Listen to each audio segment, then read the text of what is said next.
항상 대한민국에 정확하고 빠른 소식을 알리기 위한 시스코크입니다. 구독과 좋아요는 영상 제작에 큰 힘이 됩니다. 방위사업청이 대북 정찰 감시 임무에 적합한 국산 대형 무인기와 중고도 무인기에 대한 양산이 시작되었다고 밝혔습니다. 우리 군이 2022년 초 전투용 적합 판정을 내린 중고도 무인기에 대한 양산을 본격적으로 착수하기로 결정한 겁니다. 개발을 완료하고 2년 동안 진척이 없었던 무인기 사업이 다시금 부활한 데는 중동의 국가에서 대거 도입하기 위한 작업이 있었기 때문으로 보여지는데요.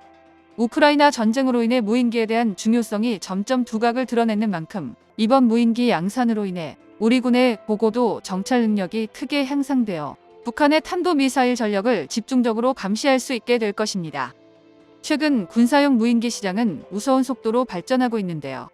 지난 2022년 발생한 북한 무인기 침투 사건 이후 대한민국의 대드론 전력은 빠른 속도로 발전하고 있습니다. 방위사업청에서는 2027년까지 1조 원을 투입해 중고도 무인기의 본격적인 양산을 나설 것이며 대당 수백억 원이 넘는 것으로 알려져 있고 최소한 12대에서 20대 이상이 양산될 전망인데요. 중고도 무인기 전력이 총 4대로 구성되며 지상 통제 시스템과 대형 안테나로 구성된다는 점을 생각하면 5개의 군단을 도입하고 교육과 정비 지원 및 엔진 등 예비 부품까지 포함해 1조 원 이상이 소요될 것으로 전망됩니다. 2년 전 북한의 도발로 인해 국산 무인기 양산이 빨라졌다는 것으로 분석할 수 있지만 중동 국가에서 점점 정세가 안개 속으로 들어가면서 우리 군의 무인기 생산이 빨라졌다는 예상이 나오고 있는데요. 특히 아랍에미리트와 사우디가 한국 무기 도입에 적극적인 상황에서 예멘 반군의 기세는 멈출 줄 모르고 불붙고 있습니다. 이란도 뒤에서 전쟁을 부추기는 상황이며 장거리 무인 감시 전력이 필요해졌기에 한국산 중고도 무인기 양산을 촉진시키고 있습니다. 아랍에미리트 역시 작년 말 수리온 헬기 도입 협상을 진행 중이며 한국을 통한 감시 전력을 구축하기를 원하고 있는데요. 후티 반군은 이란의 지원을 통해 미국 전투함까지 공격하며 갈수록 거세지고 있어 이들을 감시할 장거리 전력이 필요로 하고 있습니다. 그러나 미국과 외교적으로 문제가 있는 사우디와 아랍에미리트는 미국산 리퍼 무인기나 글로벌 호크 무인기를 도입하기가 어렵기 때문에 한국에서 개발한 중고도 무인기가 유일한 대안으로 나타났는데요. 사우디와 아랍에미리트는 정치적으로 도입이 어려운 고성능 무인기보다는 적당한 가격에 대량 양산과 오랫동안 거래해온 한국의 중고도 무인기가 후보로 올라와 있습니다. 그동안 미국의 전유물이었던 고고도 무인기 전력을 우리 손으로 국산화했다는 점에서 이번 양산은 새로운 항공시장을 개척했다고 보여지는데요. 이번에 본격화되는 중고도 무인기는 미국에서 개발한 글로벌 호크와 리퍼 무인기의 운영 고도에서 중간 정도로 알려졌습니다. 또한 무인기 시장의 강자인 터키가 개발을 시작한 대형 무인기보다 더 높은 운영 고도를 가지고 있습니다.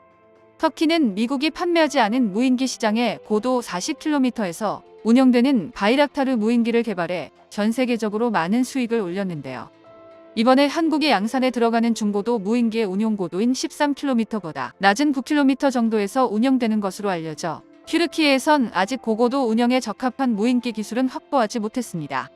국방과학연구소가 2018년부터 개발에 착수한 중고도 무인기 개발 사업은 2000년대 초반에 야전 배치한 송골매 저고도 무인기의 개발 성과를 기반으로 시작했는데 세계 군사 전문가들은 아장아장 걷던 아이가 갑자기 마라톤을 한 것처럼 말도 안 되는 개발 성과를 보여주었다고 했는데요. 송골매 무인기를 작전 배치하기는 했지만 운영 고도가 낮고 전투 행동 반경도 수십 킬로미터에 불과해 중고도 무인기 개발을 시작한다고 했을 때 모두들 실패를 점쳤습니다. 그러나 우리는 모두가 안 된다고 할 때에도 과감하게 도전에 뛰어들어 개발을 성공시켰는데요. 미국이 한반도의 북핵위기 상황에서도 글로벌 호크 무인기 판매를 거부했었는데 전략무기인 고고도 무인기가 휴전선에서 운영되다 잘못하면 추락사고가 일어나게 되고 북한으로 넘어갈 수 있다고 우려했기 때문입니다. 그렇기에 우리 한국은 송골매 무인기를 빠르게 전력화하는 데는 성공했고 터키처럼 유도무기 운영이 가능한 바이락타르급으로 자체 개량하기로 마음을 먹었던 겁니다. 이후 한국군은 스스로 무인기 전력을 개발하기로 결정했고 당시 기술 수준으로 개발이 어려웠던 고도 10km 이상에서 운영이 가능한 고성능 무인기 자체 개발 사업을 본격화했는데요.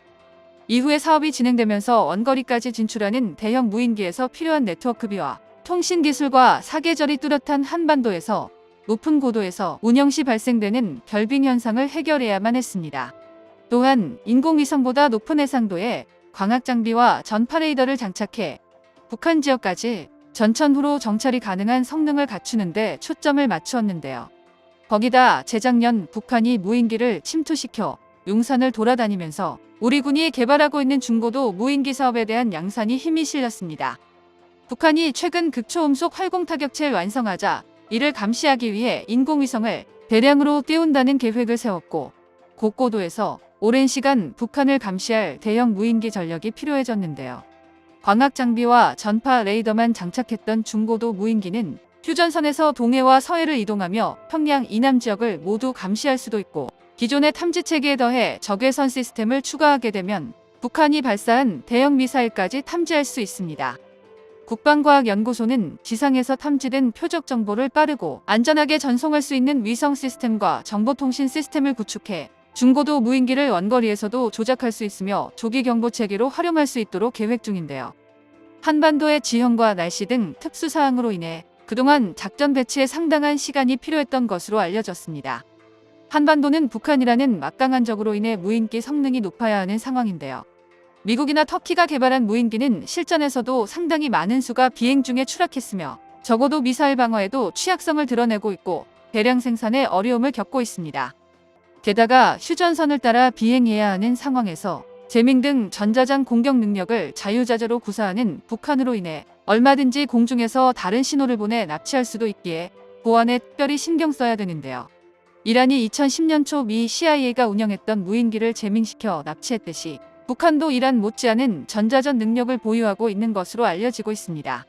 그렇기에 휴전선 공중에서 잘못하면 북으로 추락하거나 교란으로 인해 넘어갈 수도 있기에 대비책을 2중 3중으로 구성하고 이를 검증하는 데 오랜 시간이 필요했는데요. 개발 중 투입된 레이더 성능을 검증하고 중간에 교체된 신형 엔진 역시 성능을 검증해야 했기 때문에 개발에 오랜 시간이 필요했습니다. 미국과 터키가 추락을 상정하고 무인기를 대량으로 양산하는 것에 비해 중고도 무인기는 다중비행 시스템과 항제민 시스템을 구축하면서 더욱 안정적인 운영이 가능하도록 구성되었다는 점이 차이점이라고 할 수 있습니다. 또한 무인기 개발에 사우디의 흔적을 찾은 이유가 있습니다. KF-21 전투기의 6세대 개발을 사우디와 공식적으로 협력하기로 결정했기 때문입니다. 6세대 전투기에서 가장 중요한 게 유인 전투기와 무인 전투기의 상호보완 복합비행으로 알려져 있는 만큼 무인기의 역할은 더욱 중요해지는데요. 앞서 언급했듯이 사우디의 입장에선 대한민국이란 나라가 반드시 필요한 상황이며 우리 역시 부족한 개발 자금을 막대한 오일머니를 가진 사우디와 협력한다면 무서울 게 없습니다. 정보가 도움되셨다면 구독과 좋아요 부탁드립니다. 이상 시스코크입니다.